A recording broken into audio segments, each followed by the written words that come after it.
You're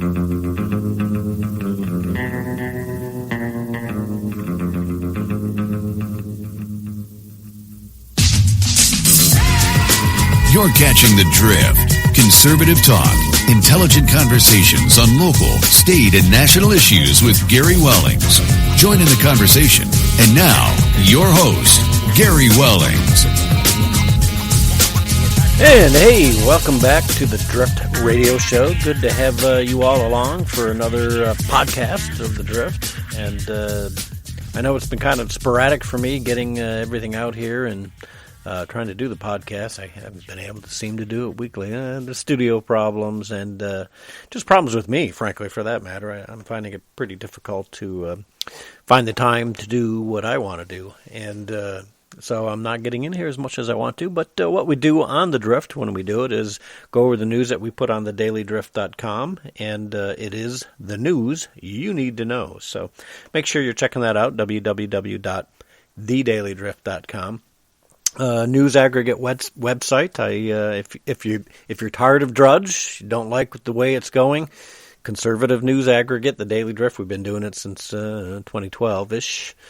Little older than that probably, but figure 2012. I think we were a regular daily, actually doing it at Daily Drift. So lots of things to probably talk about. I'm still trying to work on figuring out phones and getting guests in here. I know it's been aggravating and it's tough, but it's kind of weird, right? You take a little time off and you start working on things, and then you start working on other things, and the rabbit hole gets moving, and the next thing you know, you're like, wow, I haven't done a podcast in a couple of weeks. So I probably need to get into doing it regularly and get some regular people in here. Ash and I have done a couple shows together, and it's always nice doing it with him. Makes it easy, but we live pretty far apart, so we haven't been able to. And he's got his own studio set up and doing his own show. It's tough. I just got to find the motivation, I guess. It's election year. You think I'd be super motivated. I mean, I'm thinking about politics every day and watching the races and watching the Nevada caucus. And speaking of which, Bernie won last night handily by the looks of it. Looks like he doubled anything Biden had, tripled anything Buttigieg had, quadrupled anything Liz Warren had. So Bernie's on his way, which is amazing in and of itself. If you're a Democrat, if you're an old school Democrat, an old Union guy, or just one of those people who loved JFK and you Roosevelt, Franklin Delano Roosevelt, whatever, that's not the party you've got today, folks. It really isn't. So you need to make sure you're taking a real good look at these Democratic candidates. With Bernie, you're going to get Venezuelan-type socialism. You're going to get that kind of stuff. And even if he takes, we keep the House or get the House back and keep the Senate, he can executive order us into a recession in short order. And so I want to remind folks as we get closer to election here, we've got primary here in Michigan, I think, coming up in March, so a few short weeks away, to do your homework. I mean, here in Michigan, you can cross party lines and go vote in the Democratic primary if you want. If you want to do the right thing and vote for there is no moderate candidate, so I guess you really can't do the right thing. Maybe you should cross over and do the Bernie thing, right? Is he the most beatable? Don't be surprised. But when you look at a Bernie rally, what do you see most of the time? You're seeing a bunch of young kids, nobody over the age of 25, 30. Young kids who have been indoctrinated by our school system, and therein lies the rub, right? It's the school system that is indoctrinating and not teaching our children, and making it for our children to say communism and socialism is acceptable. Well, it's not. You can't have these young people being indoctrinated like this. It takes a lot of. Everyone comes out of college a little on the liberal side. There's no ifs, ands, or buts about that. But over the last 20 years, the universities or even our high schools have become just hotbeds of socialism, and these teachers are being indoctrinated, and now they're indoctrinating our kids into the fact that they think socialism's great. It's the be-all, it's the end. Look how well it worked out in Venezuela, Cuba, China right now. Would you really like to live in China right now? We'll get into the coronavirus thing a little later in the show, but it's interesting. So we've got South Carolina primary coming up next week, I think, in South Carolina. So there'll be another debate. And I didn't watch the whole debate. I'm sorry, this last one, Bloomberg's first. I was going to. I had all intentions to, and I was like, you know what? I'm going to get the summary from everybody from MSNBC and Fox News and CNN. So I'm not going to subject myself to 2 hours of complete and utter nonsense watching a bunch of Trump derangement syndrome candidates who have no plans for America, who have no positive prescription to fix what might be ailing us. Not that there is a lot right now. Okay, and that's the one thing that drives me insane when I'm watching the news and I watch these Democrats and Nancy Pelosi and Chuck Schumer and Bernie Sanders saying the economy's not working for everybody. What do you mean the economy's not working for everybody? It's working for most people. If you want to work right now, you can get a job. You can get a job just about anywhere. Even if they're so hard up for people. I was with some friends last night. They're in the construction business. They can't find good help. Can't find people to work because the economy is that good. People are working. Everybody's working. Best employment for blacks and Hispanics and women and Asians. Lowest unemployment in recorded history for some of us, as long as we've been keeping unemployment tabs. And it's just amazing. But did you see Clyburn's statement last week? I can't remember what show it was on.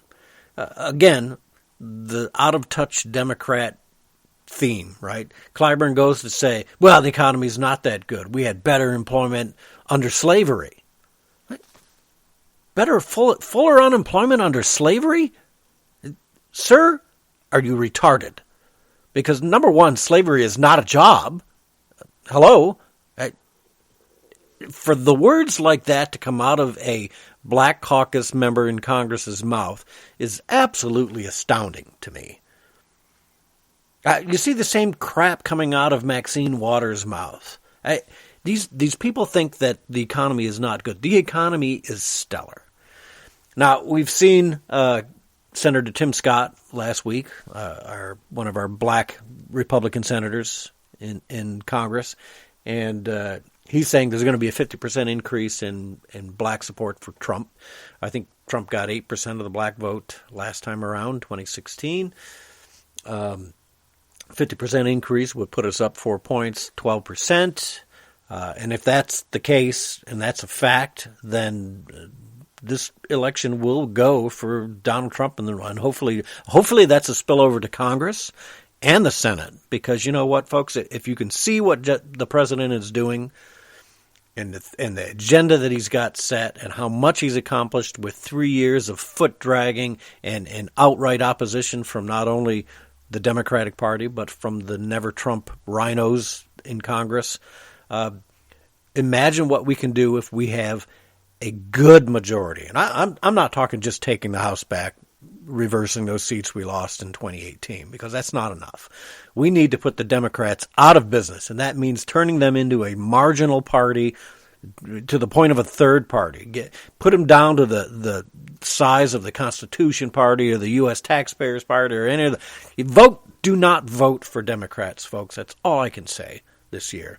This is the year we end the Democratic Party because it really needs to be completely undone. You got to admit it's been entertaining watching it, watching the debates, watching Bloomberg come out with all the money. I mean, if you're like me, you're a lot on the internet. You watch as much politics as you can. I'm inundated with Bloomberg. I've heard other people say they're just sick of Bloomberg. I'm sick of Bloomberg, I can tell you that. But again, it's the wholesale lies. This is a man who wants to take away all your guns. That's Second Amendment. He is so anti-Second Amendment. He believes he's an elitist. This is a globalist, an elitist, a guy who believes that you and I, average Americans, are too dumb and too dangerous to own our own guns to protect ourselves.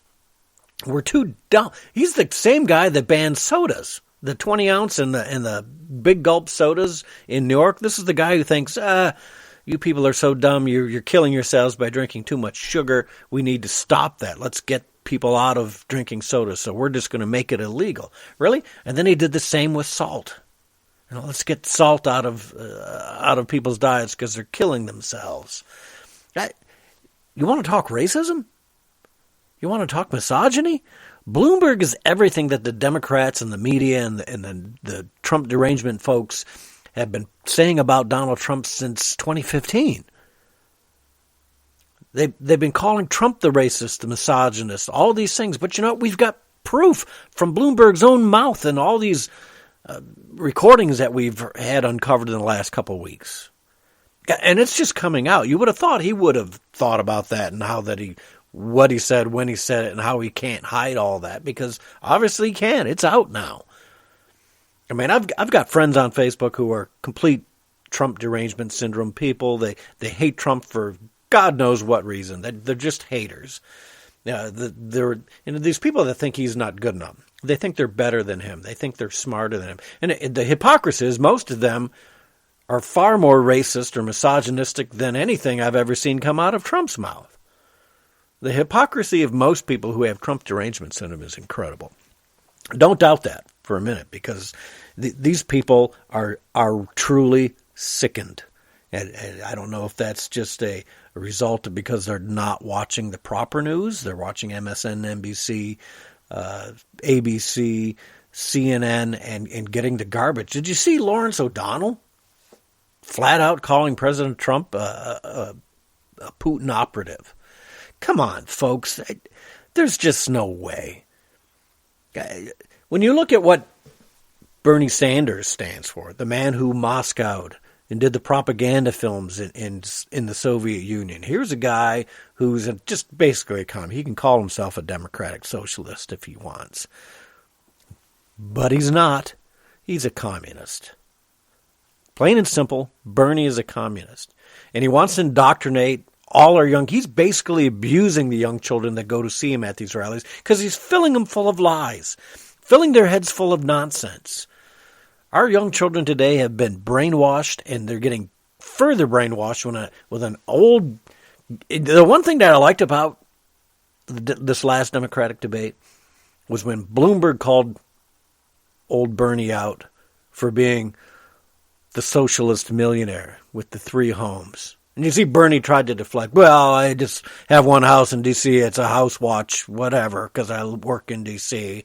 Then I've got my normal home. And, of course, like thousands of people in Vermont, I have a summer camp. I think he called it a camp, not a cabin.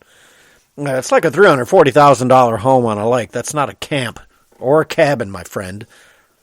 $345,000 home is pretty expensive. Here in Michigan, that's a very big, expensive home. But, the hypocrisy of those people is astounding. So it's kind of fun to watch that, the Democrats are really in trouble when they're trying to stop Bernie because he's on the roll. Which makes you think, what's going to happen? Super Tuesday's coming. Is Bernie going to be unstoppable? And what will happen if the Democratic Party, the DNC, decides in the end that Bernie's not the guy because Bernie can't win? And my feeling is Bernie cannot win. I could be wrong. I could be completely wrong. There might be enough stupid people, maybe 50% of our voters or better, are actually dumb enough to vote for a democratic socialist, a communist, basically. I can't imagine our union guys who have worked hard and paid their union dues and negotiated great health plans, health benefits, and health insurance through their union jobs are going to throw all that away to go to a single-payer system under the government. Does anybody trust that government can run anything good? They can't. I was listening to Beck earlier this week, and he was talking about the coronavirus, and he said, the biggest single factor for most of the people that have died via this thing is that they're all living under a communist government with single-payer health plan. Hello. Government takes care of everything. And I think depending on which report you're reading, because we don't know what we're getting out of China, what's true, what's not. All I know is there is a whole lot of